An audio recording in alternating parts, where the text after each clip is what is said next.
दोस्तों, मेवाड़ साम्राज्य के महानायक राणा सांगा और मुगल साम्राज्य के संस्थापक बाबर को कौन नहीं जानता।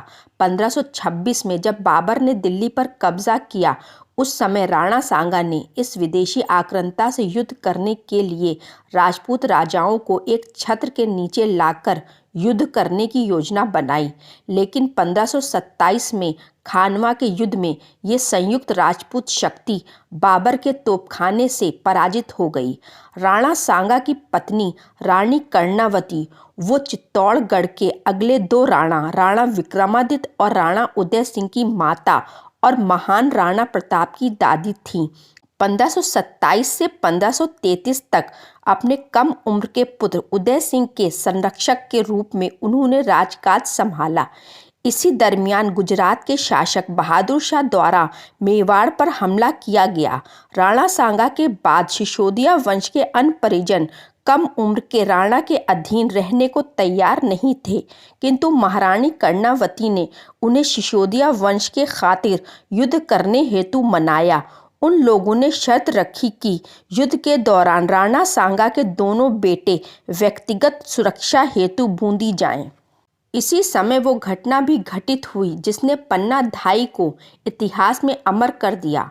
रानी कर्णावती अपने बेटों को बूंदी भेजने को राजी हो गईं तथा उन्होंने अपनी भरोसेमंद दासी पन्ना धाई को ये जिम्मेदारी सौंपी। सत्ता के हवस में बच्चों के ही चाचाओं ने उनकी जान लेनी चाहिए, किंतु पन्ना धाई ने राजकुमार के स्थान पर अपने जिगर के टुकड़े अपने ही इकलौते बेटे चंदन को राजकुमार बतलाकर अपनी आंखों के ही सामने तलवार से दो टुकड़े होते हुए देखा। इस घटना से आहत होकर रानी कर्णावती ने तत्कालीन मुगल सम्राट हुमायूं को राखी भेजकर मदद मांगी, लेकिन हुमायूं जब तक मेवाड़ पहुंचता, बहादुर शाह ने चित्तौड़ को घेर लिया।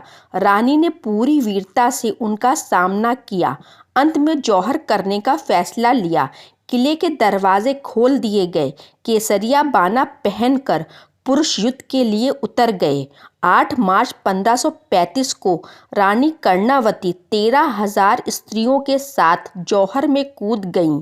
बहादुर शाह ने चित्तौड़ को कब्जे में ले रखा था। हुमायूं जब अपनी सेना लेकर वहां पहुंचा, बहादुर शाह ने हुमायूं का रास्ता रोकने की कोशिश की।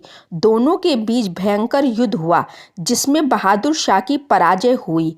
हुमायूं ने पूरा राज कर्णावती के बेटे राणा उदय सिंह को सौंप दिया। अगली वीडियो में फिर मिलेंगे, तब तक के लिए अलविदा दोस्तों।